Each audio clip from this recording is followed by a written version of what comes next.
durablement vôtre pour un monde viable, vivable et vivant. Aujourd'hui, nous évoquerons tout à la fois l'accompagnement au changement de comportements et de pratiques, la création de liens sociaux autour d'une démarche d'innovation participative et de soutien au réemploi. Nous sommes à Neuve-Maisons, en Meurthe-et-Moselle, à la résidence autonome André Clairbout, avec le président de l'association Éco-Geste, qui organisait, dimanche 19 janvier 2020, son 13e Repair Café et d'autres ateliers. Durablement Vôtre, à réécouter sur durablementvôtre.fr. Dominique Sacco, bonjour. Bonjour. Dominique Sacco, on profite de votre 13e Repair Café ici à la résidence. On y reviendra et surtout on va faire le tour de tout ce qui se passe aujourd'hui.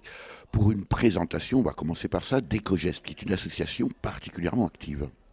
Oui, Éco-Geste, donc c'est une association qu'on a créée il y a moins de 2 ans avec des amis et l'objectif initial c'était instiller des éco-gestes auprès des citoyens du territoire Moselle-Madon. Et ça va effectivement, on va dire, dans les écoles, ça va auprès de la population, auprès des acteurs associatifs. Et globalement, on va dire depuis 2 ans, donc 13 Repair Café, 5 ou 6 opérations de nettoyage, des interventions dans les écoles. Et progressivement, on s'est rendu compte que l'association montait en puissance, qu'on avait quand même pas mal de bénévoles présents, actifs, impliqués, et chacun avec des talents, des compétences qui ont envie de partager avec les autres. Le défi pour autant est immense, et puis les moyens sont forcément limités. Comment vous faites pour choisir votre stratégie, Dominique Sacco ? Alors, c'est pas moi qui choisis la stratégie, c'est déjà le collectif. C'est que derrière, on se parle énormément, on échange énormément. Guillaume et Fabrice, qui sont à mes côtés, on se voit quasiment tous les week-ends pour rédiger des newsletters, pour effectivement créer du lien, informer nos adhérents et se répartir effectivement les rôles de l'organisation. Parce que plus, on est 3, mais on n'est pas 3, on est 20, on est 30, on est 40. Et on voit bien qu'on a un soutien aujourd'hui des collectivités, donc des mairies, des acteurs on va dire, associatifs, des acteurs de l'insertion. Et on se rend compte aujourd'hui, il n'y a pas de stratégie, il y a juste des réunions entre nous pour dire qu'est-ce qu'on a envie de faire ensemble. Pour autant, quand on se lève le matin et quand on se couche le soir, on aime bien avoir progressé. Comment est-ce que vous évaluez la pertinence ou l'efficience, Dominique Sacco, de votre activité ? Est-ce que on arrive comme ça, puisque c'est l'objectif de l'association, à faire bouger les comportements ? En fait, c'est l'objectif, faire bouger les comportements. Oui, est-ce que ça marche ? Oui, ça marche. On en est conscient au quotidien quand on voit une personne qui vient ici fabriquer avec nous des produits d'entretien, des produits cosmétiques. Très clairement, on va dire, c'est des recettes qu'elle peut reproduire chez elle. Donc derrière, on va dire, forcément, elle teste des produits et chacun d'entre nous font un retour aussi sur leur expérience de tel ou tel type de produit. Moi, je suis fan effectivement de certains produits comme les pastilles de la vaisselle, comme le solide vaisselle, comme la lessive, comme le dentifrice. Et il y a d'autres produits que j'aime un peu moins, par exemple. Donc voilà, et c'est entre nous, chacun d'entre nous, on essaye effectivement d'apporter notre part d'éco-geste à notre voisin.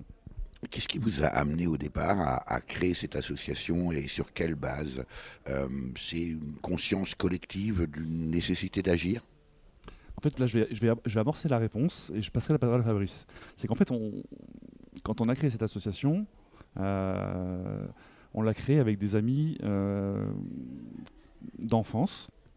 C'est-à-dire, ça fait 30 ans qu'on se connaît globalement, on va dire, avec les membres du bureau. Vous auriez pu créer une équipe de foot ? Justement, c'est pour ça. En fait, au départ, on a créé une équipe de handball. Vous voyez, j'étais pas loin. Et on va dire une grosse partie des bénévoles, on va dire, de l'équipe de départ était, on va dire, tournée autour du handball. Alors, Guillaume n'est pas forcément handballeur, mais derrière son père l'était, on va dire par exemple, son beau-frère l'est. Fabrice effectivement est handballeur. Le handball mène à tout, hein. La convivialité, les échanges, les synergies, la confiance et la fraternité. Et je pense que c'est ce genre de valeurs qu'on essaie de mettre en place. Et là, je veux dire là-dessus, on va dire. Moi, j'ai quitté il y a très longtemps Neuve-Maisons, j'ai arrêté le handball il y a très longtemps, mais on a gardé effectivement des liens très étroits avec beaucoup de personnes et chacun a évolué dans son domaine. On avait, on va dire, 15 ans, aujourd'hui on en a 30, 40, 45, je ne vais pas dire plus pour certains, mais et donc on a chacun eu une expérience professionnelle très variée, très intéressante. Et pourquoi les éco-gestes alors ? Pourquoi les éco-gestes ? Je pense qu'il y avait d'abord une suite, comme Guillaume dit, on dirait à Renovouti. En fait, quand on a vu ce que Guillaume a créé, il faut quand même qu'on explique. Renovouti, tout le monde connaît, peut-être que le mieux placé, c'est encore Guillaume Thomas qui est là avec nous aujourd'hui. Alors, il me semble, Guillaume Thomas, qu'on s'était vu il y a très longtemps pour une émission durablement autre déjà. Expliquez-nous, Renovouti. Renovouti, c'était parti d'un constat simple, déjà il y a 5-6 ans, qu'énormément de choses sont jetées alors qu'elles sont encore parfaitement valables, qu'énormément de choses sont stockées et croupissent dans le fond des garages, dans le fond des granges, etc. On dit qu'une perceuse sert 15 minutes. C'est ça. Entre le moment où on l'achète et le moment où on la jette. C'est en moyenne 10 minutes d'utilisation par an par Français. Bon, évidemment, il y en a qui l'utilisent beaucoup, puis d'autres pas du tout, donc ça fait la moyenne. Et effectivement, ce magasin-là était en fait la possibilité, ce petit commerce, de récupérer tout ce qui partait à la déchetterie ou que les gens n'avaient plus besoin. À Neuve-Maisons également. À Neuve-Maisons, oui. C'est devenu un genre de troc de Lille, mais vraiment spécialisé sur le bricolage et le jardinage et tout ce qui est équipement de maison. Maintenant, effectivement, l'année dernière, il y a 2 ans, quand on a commencé à réfléchir à EcoGest, c'était aussi pour pouvoir essayer de donner une suite logique à ce que je faisais depuis 6 ans, mais qui ne me rapportait rien du tout et que je ne pouvais plus continuer. Donc réparer, c'est bien, mais il faut aussi que ça puisse fonctionner économiquement et que ce soit viable. C'est ça. Aujourd'hui, le problème, c'est que les petites machines électriques que je réparais à l'époque, elles ne coûtent rien. Donc du coup, à faire réparer, même si c'est 10 €, c'est déjà trop. Donc les gens jettent. C'est pour ça qu'aujourd'hui, on est passé au Repair Café. Repair Café qui a lieu aujourd'hui ici à la résidence autonome à Neuve-Maisons. On ira bien sûr tout à l'heure faire le tour. Mais Dominique Sacco, vous faisiez le lien, vous expliquiez le rôle de cette activité de Guillaume Thomas et en lien avec EcoGest. En fait, on a beaucoup échangé, discuté sur Renovouti, ses difficultés, et à plusieurs, on était intimement convaincus qu'il fallait que Renovouti aille dans les écoles, que Renovouti sorte de la boutique pour faire connaître ses éco-gestes. Et derrière, c'était évidemment aller sur le marché couvert, par exemple, pour se faire connaître et montrer qu'on peut faire autrement. Et en fait, tout s'est créé tout naturellement comme ça, en fait. Fabrice Paysan, vous êtes le trésorier de l'association EcoGest et qui a également une activité importante, j'allais dire, sur le plan humain. Oui, totalement. Le but d'EcoGest aussi, c'est de pouvoir apporter du sens, du lien social. Donc notamment, c'est de pouvoir travailler auprès des structures d'insertion, de faire prendre conscience à ces personnes salariées d'insertion qu'ils ont des qualités, des compétences et qu'ils peuvent les mettre au service des autres. Notamment, c'est de leur permettre de reprendre confiance en eux. Dolores Touvenin, vous êtes la directrice de la résidence autonome André Clairbout à Neuve-Maisons, où nous sommes aujourd'hui, et qui accueille cette manifestation EcoGest. Je crois que c'est la 10e fois. Un mot sur la résidence, et puis alors, pourquoi accueillir une telle manifestation dans vos locaux ? Alors, effectivement, 10e Repair Café. Le tout premier avait pour but aussi d'ouvrir la structure à d'autres personnes, à d'autres horizons, on va dire. Faire participer nos résidents également à ce beau geste et maintenir du lien et faire également des animations intergénérationnelles. Parce que la manifestation d'aujourd'hui, ici, dans votre résidence, je dis votre résidence parce que vous êtes la directrice de Dolores Touvenin, mais n'est pas réservée aux résidents. Alors, ce n'est pas réservé aux résidents. Depuis de nombreux mois, on s'attelle à ouvrir nos portes pour que le public vienne découvrir justement ce que c'est qu'une résidence autonomie. Qu'est-ce que ça a apporté à la gestion et la gestionnaire que vous êtes, les préoccupations environnementales, le gaspillage par exemple? Est-ce que vous-même vous avez progressé, Dolores Touvenin, dans votre gestion en tant que directrice? Alors oui, on a bien progressé, si ce n'est que nos résidents ont un petit peu de mal au tri, tout ce qui est tri. Et oui, j'allais dire, parce que c'est une génération qui a connu les 30 Glorieuses, où la question du tri, des économies d'énergie, etc., ce n'était pas leur première des préoccupations. Effectivement, ce n'était pas la première de leurs préoccupations. Maintenant, j'ai envie de dire, on y est presque. On a mis en place des bacs de tri. On a également un compostage qui se fait au quotidien sur les restes de nourriture, sur les restes de légumes. Voilà, on apprend à cuisiner autrement également. Voilà, donc c'est tout ce beau parcours qui est fait, en tout cas, depuis qu'Ecogest est rentré dans notre structure. Dominique Sacco, puisque nous sommes là et que vous êtes le président d'Ecogest, le plus simple, c'est peut-être de faire le tour avec vous de cette, comment on dit, manifestation Ecogest, parce que c'est pas qu'un Hyper Café aujourd'hui. Non, c'est loin d'être qu'un Hyper Café. En fait, depuis le début, on s'est toujours dit qu'un Hyper Café c'est bien, mais que tout le monde n'avait pas des compétences de bricoleur et qu'il fallait pouvoir animer les enfants, animer effectivement sur d'autres sujets. Et c'est vrai que depuis ce matin, on est à la résidence avec une vingtaine de bénévoles et on a animé toute la journée. Durablement vôtre, Eric Mutschler.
Nous sommes toujours à la résidence autonome André Clairbout. C'est à Neuve-Maisons où se déroule dimanche 19 janvier une importante manifestation organisée par l'association Ecogest. Dominique Sacco, vous qui en êtes le président, aujourd'hui, il se passe quoi ? Aujourd'hui, il se passe effectivement 3 manifestations en une. Il va falloir trouver un nom, hein. Comment ? Parce que ce n'est pas qu'un Hyper Café, il faut trouver un nom pour ce concept-là. Non, c'est des Hyper Café, effectivement, avec des variantes. Voilà. Alors expliquez-nous les variantes. Hyper Café. Alors, tout d'abord, Hyper Café classique, effectivement, on a, comme vous le voyez là, un certain nombre de bénévoles qui sont des bénévoles dépanacteurs, on les appelle dépanacteurs, qui ont des compétences électriques, électroniques, informatiques. Et donc là-dessus, effectivement, ces personnes réparent les objets des habitants. Mais ça, le Hyper Café, c'est classique. Il en existe effectivement un certain nombre sur la métropole du Grand Nancy. Ça se déploie de plus en plus sur le territoire. Et puis ça permet surtout de réparer des instruments qui autrement finiraient sans doute à la benne. Alors, on répare les instruments, les objets. On répare peut-être les âmes de temps en temps aussi. Bien joué. Voilà. Et effectivement, ce qui est intéressant, c'est que c'est souvent par binôme. C'est-à-dire qu'on ne laisse jamais un dépanacteur tout seul. On veut qu'il puisse travailler et échanger avec son voisin. Alors, on va aller voir les réparateurs. Les 2 autres manifestations, Dominique Sacco. La manifestation, c'est un atelier de fabrication de produits cosmétiques et d'entretien écologiques. Alors on dit do it yourself en anglais, c'est fais-le toi-même. Et donc l'idée, c'est former les personnes à ce qu'elles puissent faire des produits chez eux. On va aller les voir. 3e manifestation. La 3e animation, c'est un Hyper Café couture. où là, on a des bénévoles couturiers, couturières qui sont là pour réparer tout simplement des pantalons, on va dire déchirés, un blouson décousu. Ce que faisaient nos mères et nos grands-mères avant qu'on ait pris l'habitude de jeter. Moi, j'ai le souvenir qu'on va dire à l'époque, on réparait les chaussettes. Mais oui, on reprisait. On reprisait les chaussettes, voilà. Et vous voyez, ce genre de choses, on le voit quasiment plus. On le voit encore ici un petit peu. Et peut-être de plus en plus. Dominique Sacco, on va cette fois-ci arriver au Ripper Café. Alors, on va pas forcément tous les commenter, mais je m'aperçois que l'un de vos bénévoles d'Ecogest est en train de s'échiner sur un grille-pain. Oui, ça fait partie des objets, on va dire dits classiques, avec on va dire les sèche-cheveux ou les centrales à vapeur. Et là, donc Didier avec Guillaume, vous voyez, ils sont tous les deux à essayer de démonter un thermostat sur le grille-pain. Alors je ne connais pas la panne effectivement, donc mais il y a un diagnostic. On va leur poser la question. Comment vous appelez-vous ? Je m'appelle Monsieur Baron Didier. Didier, qu'est-ce qu'il a ce grille-pain ? Et comment il y a l'enclenchement du grille-pain qui ne fonctionne plus. Ça veut dire que le ressort est... Ah oui, donc ça continue à griller. Voilà. Quoi. Quel niveau ? Côté la grille, en montant et descend. Et alors, comment vous faites pour concrètement... Il faut démonter, puis après on regarde, constater la panne. Le problème qui se passe. Ouais. Et vous arrivez à réparer à peu près tout ce qu'on vous présente ? Ouais, là, tout à l'heure, j'ai réparé 5 appareils et j'ai trouvé des pannes directement. Sur tous les types d'appareils. Ouais, alors par exemple aujourd'hui c'était quoi ? Là la dernière fois j'ai réparé une Thalès, une personne qui est au foyer à Récité-Briand. Pareil, c'est le même problème qu'il y a eu. Elle voulait balancer à la déchetterie et j'ai trouvé la panne. D'où vous vient ce talent de réparateur ? C'est grâce à mon père. Qui aimait bricoler ? C'est mon père qui était électricien puis technicien électronique. Et j'ai appris ça à l'âge de 10-14 ans. Parce que là, le grille-pain, c'est le vôtre, madame ? Ce grille-pain, sans les Ripper Café, il partait à la déchetterie. Oui, voilà, c'est ça le problème qui se passe, c'est tout ce qui arrive à la déchetterie, on peut les récupérer et puis les réparer. Eh bien, on va vous laisser travailler. Merci. Durablement vôtre, Eric Mutschler. Avant d'aller découvrir le prochain atelier de ce Ripper Café qui se déroule dans votre résidence, Dolores Touvenin, dont vous êtes la directrice, cette résidence autonome André Clairbout, ici à Neuve-Maisons. Justement, combien de résidents dans votre maison et puis combien de personnes participent aujourd'hui à ces Ripper Café ? Alors, on est une résidence autonomie de 54 personnes et aujourd'hui, on avait à peu près une quinzaine de résidents. Et alors, tout le monde participe ? Alors, tout le monde participe à sa façon. C'est soit aux petits ateliers culinaires qu'on peut proposer. On s'attelle toujours à recevoir nos invités du mieux qu'on peut. Donc, à chaque Ripper Café, il est fait un atelier dégustation où nos résidents participent très volontairement à ce petit moment de cuisine. Et ensuite, c'est partagé avec les dépanacteurs. Parce qu'on a vu de magnifiques galettes des rois. Exactement. Donc, ce matin, avait lieu un petit atelier intergénérationnel où les enfants et les résidents ont confectionné des galettes. J'imagine que c'est du bonheur pour une directrice comme vous d'avoir à la fois du lien, de l'activité et puis des ateliers qui aient du sens pour réparer les objets. Voilà, et de plus, c'est donner aussi une image d'accueil de personnes âgées aux néodomiens, de voir ces personnes âgées d'une autre façon. C'est-à-dire qu'on est vraiment une résidence autonomie et très très dynamique où tous les jours il se passe quelque chose. On va changer d'espace pour aller vers l'atelier Ripper Café Couture. Alors moi je ne savais pas que ça existait et pourtant on s'aperçoit que c'est grandement nécessaire. Claude Perrault, vous êtes réparatrice couture. Voilà, c'est comme ça que je vous baptise, Claude. Et vous êtes... Alors aujourd'hui vous avez travaillé cette fois-ci sur à la fois des vêtements et d'autres choses. Et vous avez notamment aussi remis en route une machine à coudre d'une résidente. Voilà. Et ça consiste en quoi ? Eh bien, c'était pas une vraie réparation. En fait, c'était surtout du réglage et un enfilage de bobines. L'enfilage du fil qui était mal interprété, tout simplement. Oui, mais si on ne sait plus le faire, eh ben, on n'arrive pas à c'est tout simple et autrement, la machine ne peut pas fonctionner. Ben voilà. Alors, vous avez fait quoi jusqu'à présent, aujourd'hui, dans cet atelier Une paire de rideaux. J'ai raccourci une paire de rideaux de voilage. J'ai réparé 2 blousons. un autre blouson, il n'y avait pas grand-chose à faire. Et puis là, j'ai 3 articles qui sont plus longs, plus pointus à réparer. Donc là, je les emmène. Et j'y ramènerai le prochain coup.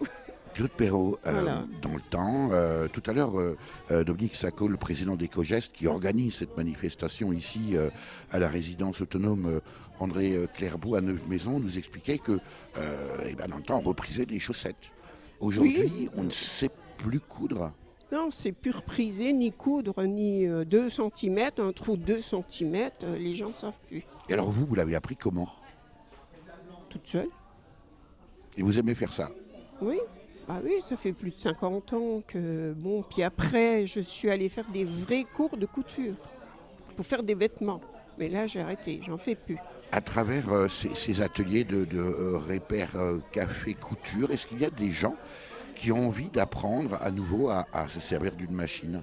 Ah oui, il y a une dame qui va m'amener sa machine. Si, il y a une dame qui m'a dit qu'elle amènerait sa machine pour se remettre dessus parce que... Elle ne peut plus s'en servir et puis elle voudrait bien s'en remettre. Alors en fait c'est un peu comme le grille-pain de tout à l'heure. Aujourd'hui quand on a des vêtements qu'on ne peut pas réparer, très souvent on les jette. Les gens les jettent alors qu'il n'y a pas grand-chose à faire dessus. Surtout que dans le temps, quand on achetait une chemise, dans l'emballage on vous livrait 2 cols. Oui, j'ai déjà refait des cols. J'ai déjà retourné des cols comme on dit. Il y a un monsieur qui est venu nous demander pour retourner un col tout à l'heure. Si on pouvait le faire. Durablement vôtre, Éric Mutschler. C'était Claude Perrault à l'atelier Repair Café Couture. Donc là, on faisait de la réparation de vêtements à l'occasion de cette journée organisée par Ecogest, une association très active nancéienne. Et nous sommes aujourd'hui à la résidence autonome André Clairbeau. C'est à Neuve-Maisons et nous sommes le 19 janvier. On change d'espace, le 3e espace, et on est là dans comment ça s'appelle d'ailleurs, Sophie? C'est un atelier DIY en fait.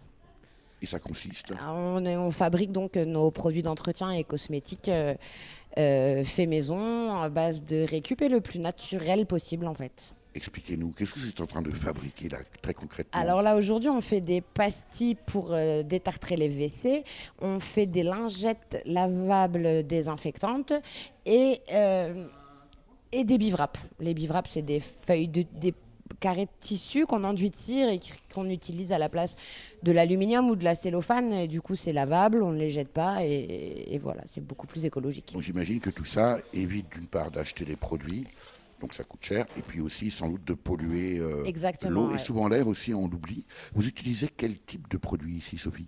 Alors, on essaye de toujours faire nos ateliers avec des produits qu'on trouve dans le coin, qu'on ne commande pas à perpète sur Internet, etc. Du local. On essaye au maximum, oui. Donc là, aujourd'hui, principalement, la cire d'abeille des ruchers d'Ecogest qu'on a refiltré pour l'utiliser pour faire les bivraps. Au niveau ingrédients, on a aujourd'hui utilisé de l'acide citrique et du bicarbonate de soude principalement, vinaigre blanc et un peu d'huile essentielle en général. Avec ça, on fait tout dans la maison. Pas la peine d'avoir tous ces rayons et ces kilomètres de gondoles que l'on trouve dans les supermarchés. Alors quand on parle de produits maison, Sophie, qu'on fabrique soi-même, est-ce que ça nettoie? Moi, ça fait 15 ans que je les utilise, donc je pense que je ne vis pas dans la crasse. Ça va plutôt bien pour moi. Et oui, c'est relativement efficace. Après, il faut toujours de l'huile de coude, effectivement, mais avec les produits industriels aussi, il ne faut pas se voiler la face. Et puis aussi, un point important, Sophie, en faisant ces produits cosmétiques soi-même, on évite les emballages. Exactement, oui. On arrive à du 0 emballage, que de la récup du verre. Et du coup, la boucle est bouclée, quoi. On récupère, donc on ne jette pas. Du coup, l'écologie est... on va jusqu'au bout de notre idée comme ça, quoi. Merci Sophie.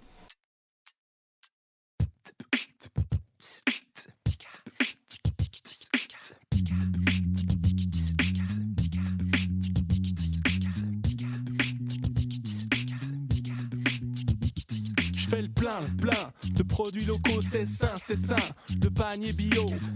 Viens, rejoins le réseau. Tiens, prends ta part du gâteau, c'est effectif. On se mobilise en collectif, on se galvanise. Nord, sud, autour de la table pour relever le défi du commerce équitable. Je l'ai fait avec mes mains, ça sort pas du magasin, c'est une pièce unique, pas une énième réplique. Une chose qui a surgi dans ma tête, qui aujourd'hui est bien faite, qui me rend fier de moi, de ce que je sais faire avec mes doigts. Quel plaisir de profiter de ce qu'on a créé, que ce soit du miel, une table ou de quoi se maquiller. C'est sûr que c'est pas parfait, mais c'est moi qui l'ai fait. Ouais, c'est lui qui l'a fait. Que la lumière soit et la lumière fut, que la terre soit et la terre fut. Un peu de vert par-ci et beaucoup de bleu par-là. Mon boulot, c'est trop chouette, toi je crée des planètes dans la glace. J'insuffle la braise de la vie et mon monde fleurit à mon image de vous est modelé. Prends le pouvoir de l'univers, à toi de faire. Fais-le.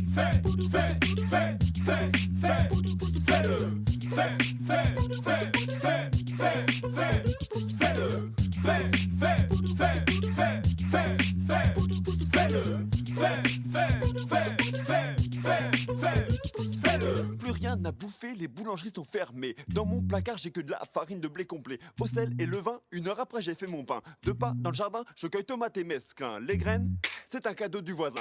À le v'là qui débarque avec ses falafels au cumin. 100% fait main, tel sera notre festin, ouais. Si tu veux un vélo, fais-le. Si tu veux un gâteau, fais-le. Si tu veux une sucette, fais-la. Si on t'en empêche, bouge-toi le derche. Si t'as des cruches, fais-les. Que t'as chaud, que t'as séché, fais-l'eau. Que t'as les crocs, t'en peux plus, fais-lui. Si t'es un chat, fais-l'un. Que tu veux grandir, fais lion. T'aimes dormir, fais lit. T'es jouette, fais loi. Fais ton pain, t'es le vin. Fais du vin, fais le bien. Puis fais le malin, fais en mandarin. Fais ta main, fais du lien. Fais du gras à ta tiens. Fais un rien, on s'en fout. Ou sois fou, fais tout. Fais-le.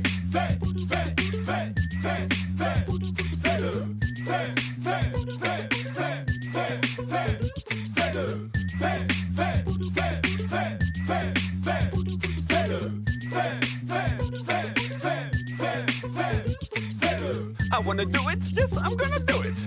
I wanna do it, yes, I'm gonna do it. Do it.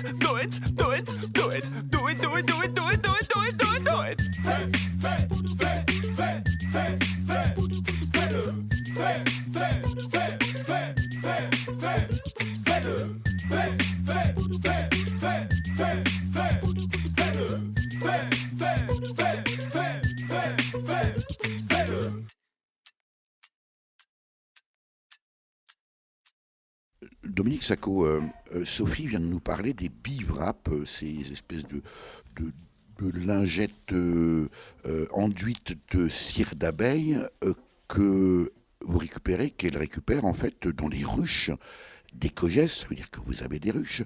Non seulement vous organisez des repair cafés avec des ateliers de réparation de petites machines d'électroménager, du repair café de tissu, des ateliers pour fabriquer les cosmétiques soi-même, mais vous avez en plus des ruches.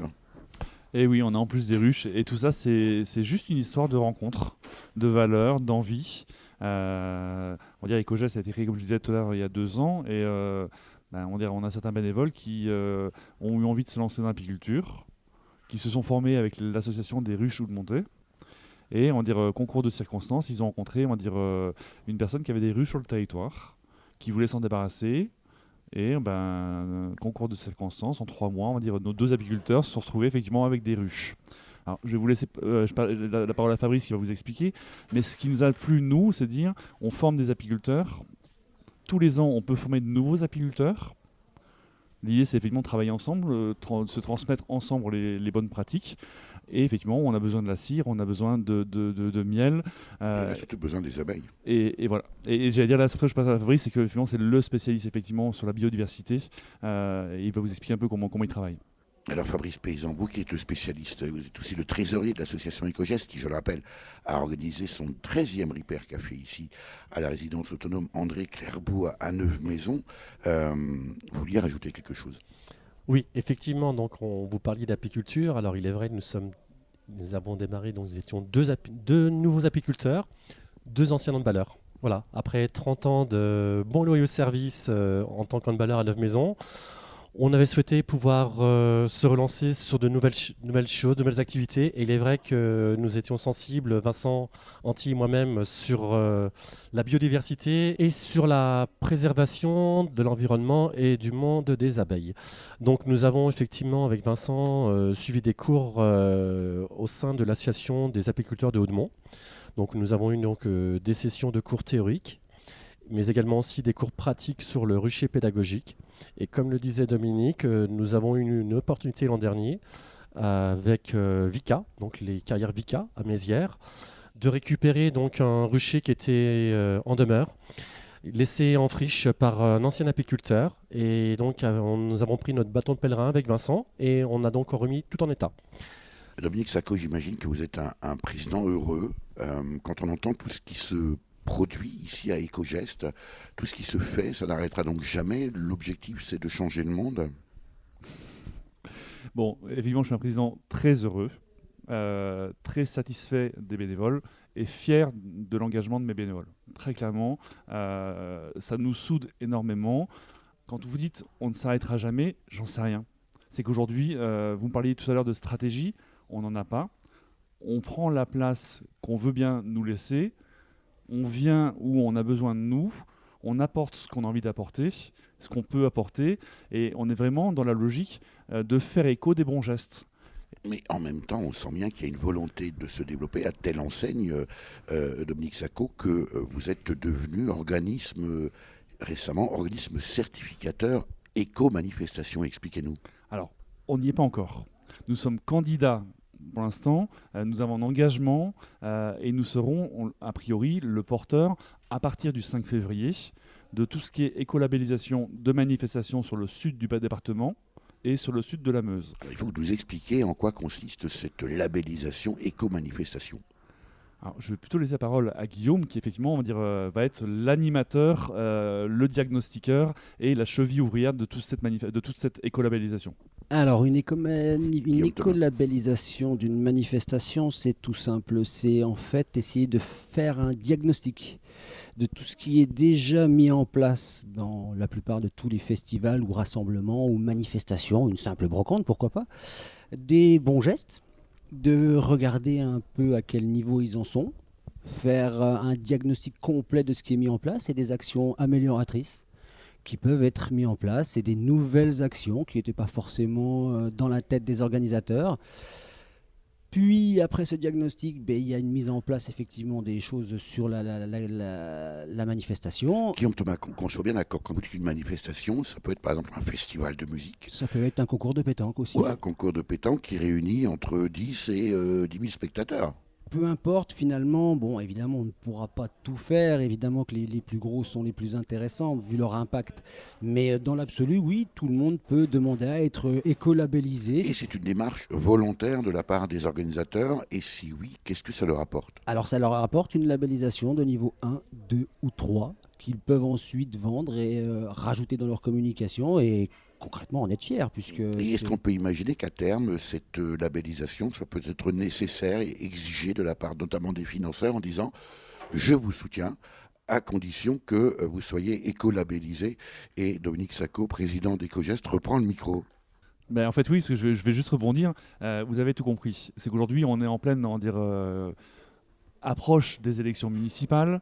Donc il y a tout un travail effectivement de proposer aux candidats des territoires quels qu'ils soient, et on parle d'éco-conditionnalité des soutiens associatifs. Et vous voyez, c'est tout à fait ça, c'est dire aujourd'hui on ne veut pas forcer les associations à être éco-gestes et à utiliser ce label et à avoir ce label. On veut juste que les collectivités s'engagent elles pour quelques manifestations qui vont choisir et sur l'éco-conditionnalité des subventions. Voilà. Et par exemple, le Paris-Dakar ne sera peut-être pas écolabellisé.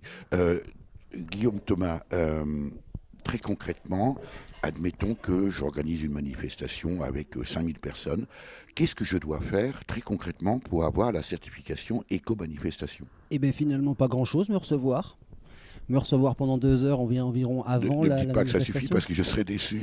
Non, évidemment, il y a tout un travail de fond derrière pour trouver les solutions, parce que c'est pas tout de pouvoir concrètement dire ça va pas, ça pourrait être mieux, mais derrière, il faut aussi proposer des solutions. C'est pas juste laisser les organisateurs se débrouiller tout seuls. Donc c'est vraiment faire un bilan complet de tout ce qui est mis en place au niveau environnement, réduction des déchets, énergie, et même le bien social, la mobilité. Il y a 7 critères complets avec dans chaque critère, tout un tas de points à respecter ou pas, ou à essayer en tout cas de respecter. J'imagine que par exemple, je ne sais pas, vous me dites si je me trompe, mais on pourrait imaginer que pas de touillettes en plastique, Tout à fait. ou pas de... De toute façon, ça va être interdit à terme, Déjà.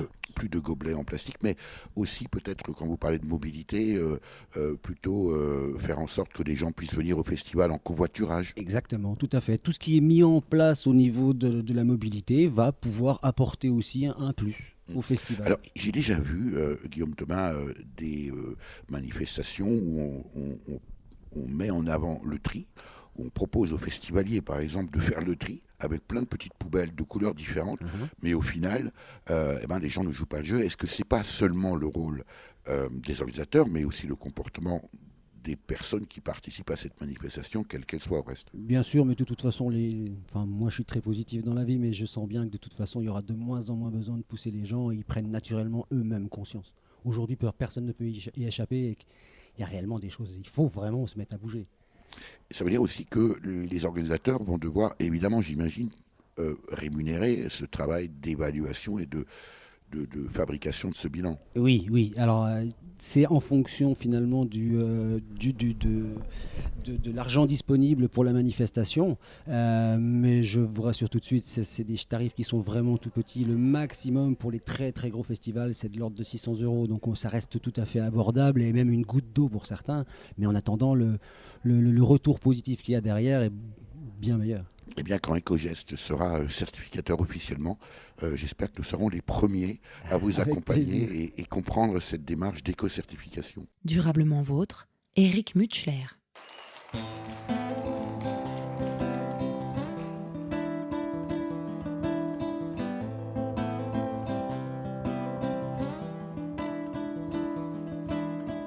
C'était bien à Ménilmontant qu'on avait l'impression de descendre.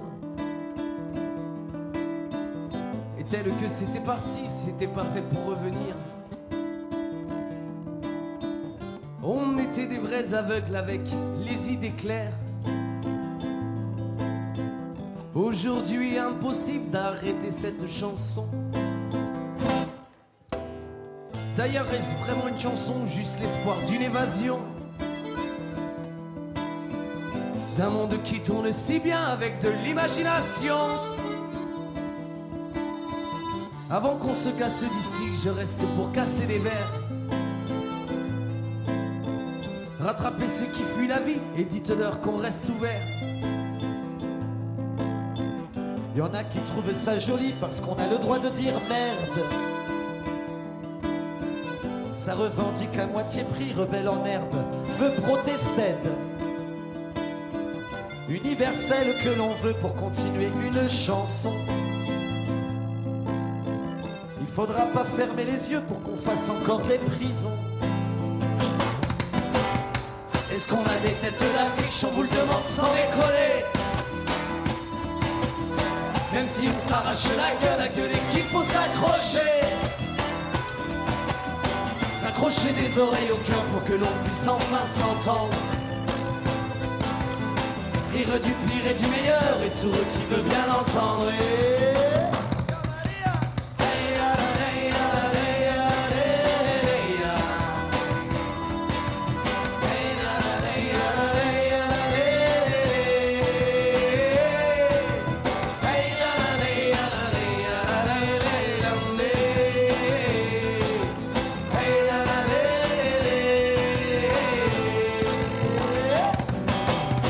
Ne pissez pas sur le piano, il n'y pousse plus de chansonnettes.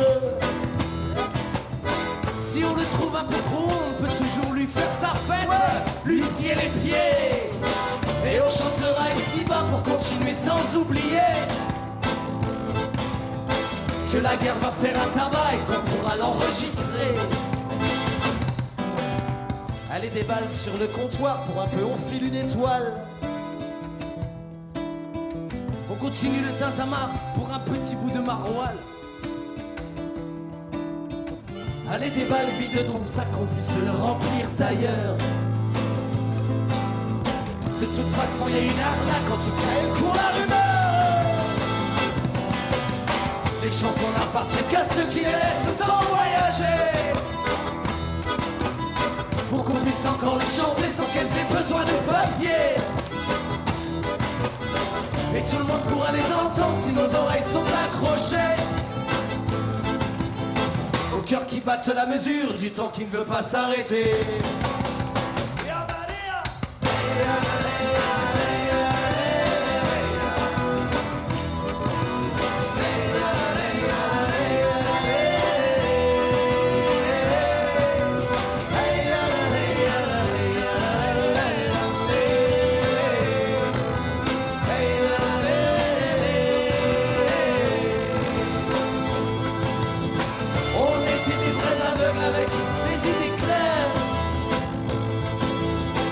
Aujourd'hui impossible d'arrêter cette chanson.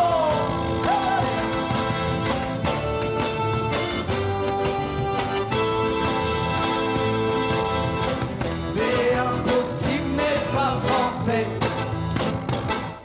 Dominique Sacco, président d'une association comme Ecogeste, c'est pas un métier. Quel est Non. votre parcours? Non, c'est pas un métier. À mon parcours, donc, j'ai quitté Neuve Maisons, on va dire, il y a 30 ans. Il y a 30 ans, on va dire, j'ai quitté Neuve Maisons, on va dire, pour partir en Bretagne, faire mes études. Puis je suis parti à Luxembourg pour travailler dans l'innovation. Dans quel domaine, vos études? Langue étrangère appliquée. Ah oui, donc je voulais en relation directe avec les éco-gestes d'aujourd'hui. Pas du tout, justement. En fait, je voulais être interprète. C'est raté. Et donc, j'ai fait un stage dans une pépinière d'entreprise qui m'a beaucoup intéressé pour l'accompagnement à la création d'entreprises. Après, j'ai connu effectivement à Luxembourg le monde de l'innovation, le monde du financement à la Chambre de commerce du Luxembourg. Je suis revenu à Nancy il y a maintenant 15 ans pour travailler à l'Agence de développement de Nancy, puis à la métropole du Grand Nancy, puis à la Chambre de commerce. Et tout mon travail était aussi tourné sur l'animation économique, le montage de dossiers, le développement territorial. Puis j'ai travaillé pendant 10 ans, on va dire, comme directeur d'une pépinière d'entreprise qui gérait, on va dire, 200 clients, 20 000 m² sur l'Alsace-Lorraine. Donc c'était passionnant, évidemment. Et là, j'ai vraiment travaillé sur les éco-gestes. Et là, effectivement, j'ai impulsé auprès de ces 200 clients les éco-gestes dans le bâtiment. Et à ce moment-là, on est déjà sensible aux éco-gestes dans le milieu du bâtiment, Dominique Sacco? Pas du tout. Moi, oui. J'allais dire. Moi, oui. Et je me suis dit, c'est le bon moment. C'est qu'à un moment, mon rôle à moi, en tant que directeur, je dois impulser ça auprès de ces 200 clients. Et d'où vous vient cette sensibilité à vous qui avez travaillé pendant de nombreuses années dans le milieu économique et dans le bâtiment en particulier, où on sait qu'il y a encore beaucoup de progrès à faire? D'où vous vient à vous cette sensibilité, Dominique Sacco? En fait, on s'est rendu compte qu'on n'a pas forcément de sensibilité. C'est on pratique ou on pratique pas. J'ai toujours été choqué, effectivement, quand une personne jette un chewing-gum par terre. D'autres personnes ne le sont pas puisqu'elles le jettent. Pourquoi vous l'êtes? En fait, un jour, j'ai jeté on va dire un chewing-gum et je me suis dit, qu'est-ce que tu es en train de faire là? Et ça m'a fait réfléchir. Le syndrome du chewing-gum. Le syndrome du chewing-gum, du mégot de cigarette ou plein d'autres choses. Et derrière, dire, mais j'ai mes enfants qui sont à côté. Et on va dire, quand mon voisin me dit, un mégot de cigarette, c'est 12 ans, on va dire, pour se détruire, c'est 500 litres d'eau polluée. Le faire devant mes enfants me semblait inacceptable. Pire encore, je me suis dit, mais si les enfants sont pas là, qu'est-ce que je ferais si je me regardais dans la glace? Et derrière, je me suis dit, moi, je peux être acteur. Je peux, on va dire, pousser mes enfants à être acteurs. Et puis je me suis rendu compte que mes meilleurs amis étaient dans cette même logique. C'était le bon moment. Ce que vous dites là, Dominique Sacco, finalement, c'est presque une question de bon sens. Tout le monde aujourd'hui sait les impacts de tout ce que l'on jette, pourquoi certains réagissent comme vous, et tous les bénévoles d'Ecogeste et de nombreux de nos concitoyens aussi, mais malgré tout, ça reste encore un comportement minoritaire. Pourquoi, d'après vous? Non, pas minoritaire. C'est vraiment en train de changer. Il y a un vrai changement comportemental, un vrai changement sociétal. Après, effectivement, il y a des personnes, culturellement, vous ne les changerez pas. Il y a des personnes, on va dire, du moment où on leur impose des choses, ils ne veulent plus le faire. Et c'est là où tout éco-geste a son sens, c'est dire comment aujourd'hui on explique aux uns et aux autres comment faire sans que ce soit une contrainte. L'invité de Durablement Vôtre, coup de gueule ou coup de cœur?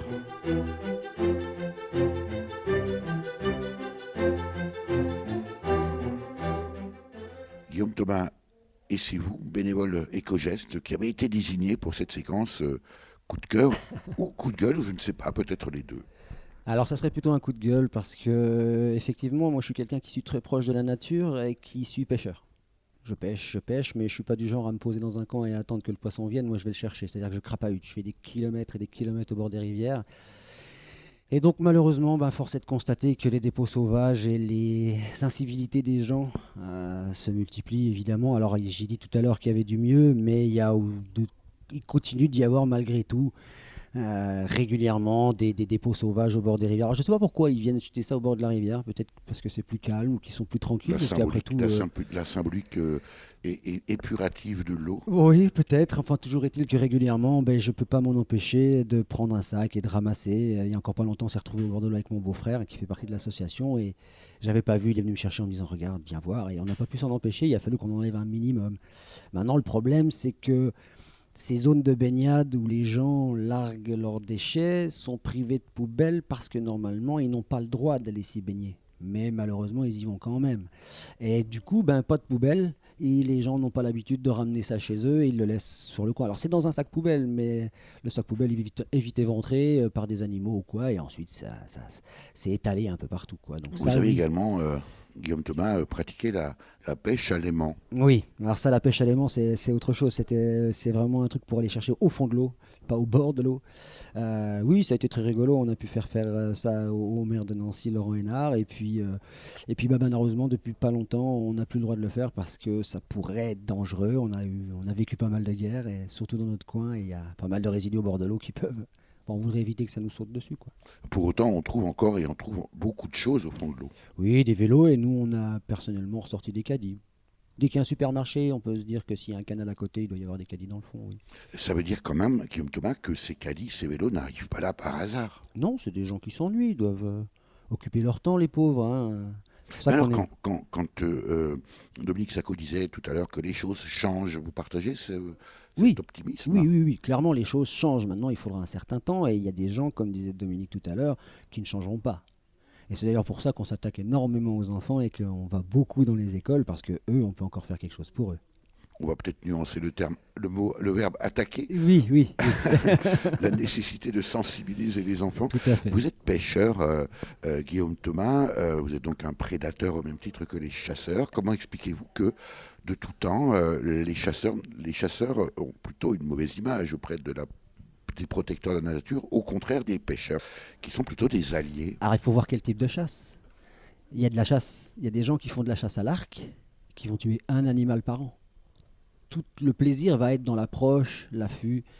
La pêche, c'est pareil. On peut qu'on puisse y trouver du plaisir. Dans la chasse, le no-kill n'existe pas. Dans la pêche, quasiment tous les pêcheurs maintenant sont dans le no-kill. Déjà parce qu'en général, les femmes n'aiment pas trop qu'on cuisine le poisson, ça sent fort. Et puis parce qu'on respecte le poisson. Il y en a de moins en moins, même si ça revient avec la qualité de l'eau qui est bien meilleure. Mais voilà, dans la pêche, on a la possibilité de remettre vivant le poisson et qu'il continue sa vie. Donc on le pêche, on lui arrache la bouche, non, et puis on le remet dans l'eau. Non. Et puis ils ont des techniques pour se soigner. En même temps, vous aviez un coup de cœur. Le coup de cœur, c'est ce que je viens de dire à l'instant, c'est que depuis plusieurs années, maintenant près de 20 ans, je pêche au même endroit. Oui, vous ne finissez pas vous poser. J'ai vu des... Non, mais quand je dis au même endroit, c'est la communauté de communes Moselle et Madon, c'est-à-dire la Moselle et le Madon. Il existait tout un tas de poissons quand j'étais gosse, ils n'existaient plus quand je me suis remis à pêcher à l'âge de 20-25 ans, et aujourd'hui ils reviennent. Et ça, concrètement, on ne peut pas nier, c'est un indicateur très très fort. C'est lié à quoi? Qualité de l'eau, les stations d'épuration. Bon, j'avoue que j'ai fait des études là-dedans, donc je sais un tout petit peu, mais effectivement, toutes ces stations d'épuration qu'on nous a obligées, que l'État a obligé à mettre, les communes mettent en place, ça a coûté de l'argent, mais aujourd'hui, le résultat est là. Est-ce qu'on ne ferait pas mieux, là aussi, Guillaume Thomas, d'éviter finalement de souiller l'eau plutôt que de la souiller, de l'épurer derrière, parce que là aussi, ça coûte très cher. C'est l'étape d'après, mais après, là, vous demandez carrément aux gens chez eux d'avoir une attitude qui fera, et c'est très compliqué. Ou alors, c'est le but d'Éco-Gestes, non? Oui, mais enfin, on va quand même pas aller voir les fabricants de machines à laver pour leur expliquer qu'il faudrait que leur machine pollue moins. On continuera d'avoir tous ces eaux usées qui quitteront la maison, qu'on ne pourra pas faire grand-chose, puisqu'aujourd'hui l'assainissement autonome n'est plus autorisé, c'est les stations d'épuration. Quand vous dites que le poisson revient, si tant est qu'il n'est pas disparu en tant qu'espèce, aujourd'hui avec l'effondrement de la biodiversité, le risque c'est que des espèces disparaissent. Il en existe, oui. Et que même si on renature et qu'on change la qualité du milieu, une espèce disparue, on ne la refera pas. Oui, enfin les espèces des poissons de nos rivières, c'est des poissons classiques qu'il y a partout, et ceux-là, pour l'instant, a priori, il n'y a pas de risque qu'ils disparaissent, mais effectivement, oui, ça existe plutôt dans la mer. Guillaume Thomas, vous dites que depuis tout petit, vous pêchez, vous aimez la pêche. À quel moment vous vous êtes rendu compte de cette dégradation? Parce que, alors je ne sais pas quel âge vous avez, mais on ne doit pas être très éloigné de ce point de vue-là. Moi aussi, je me baignais dans la rivière en Alsace qui coulait derrière la propriété chez mes grands-parents et on se baignait. Voilà, c'était tout à fait naturel et on sautait du haut du pont. Et puis un jour, on n'ose même plus plonger le doigt de pied dans de l'eau. Est-ce que vous avez constaté cette lente dégradation, mais aussi dans la manière de percevoir les choses? Non, en fait, ça n'a pas été une vision lente de la chose et progressive. C'est plutôt parce que j'ai eu cette chance d'aller habiter 4 ans près de Dijon, en Côte d'Or, et que là-bas, l'eau est vraiment super belle. C'est vraiment un endroit où l'eau est claire, il n'y a pas de pollution, c'est encore de très belles rivières qui sont de première catégorie. Bon, je suis reparti de là-bas, je suis revenu ici et j'ai vu là, à ce moment-là, la différence. Oui, effectivement. C'est là que je me suis dit, oups, il y a quelque chose, il va falloir faire quelque chose. Et c'est pour ça d'ailleurs qu'à l'époque, naturellement, j'ai fait des études dans le traitement des eaux. Et est-ce que le risque, c'est pas aussi de se dire, mais c'est le progrès, c'est normal, voilà, ça va avec l'évolution de la société? Mais quelque chose peut évoluer sans forcément avoir d'impact négatif. Dominique Sacco, Fabrice Paysan, Guillaume Thomas et toutes les bénévoles et tous les bénévoles de cette manifestation Éco-Geste, merci. Merci à vous. Voilà pour ce reportage sur le 13e Repair Café qu'organisait, en plus d'un atelier de produits d'entretien à faire soi-même et d'un Repair Couture, l'association Éco-Geste à la résidence autonome André Clairbout de Neuve-Maisons en Meurthe-et-Moselle, dimanche 19 janvier 2020. Avec Dominique Sacco, président d'Éco-Geste, Fabrice Paysan, trésorier, Guillaume Thomas, bénévole, Claude Perrault, répare actrice couture, Sophie de l'atelier Do It Yourself et Dolores Touvenin, directrice de la résidence autonome André Clairbout.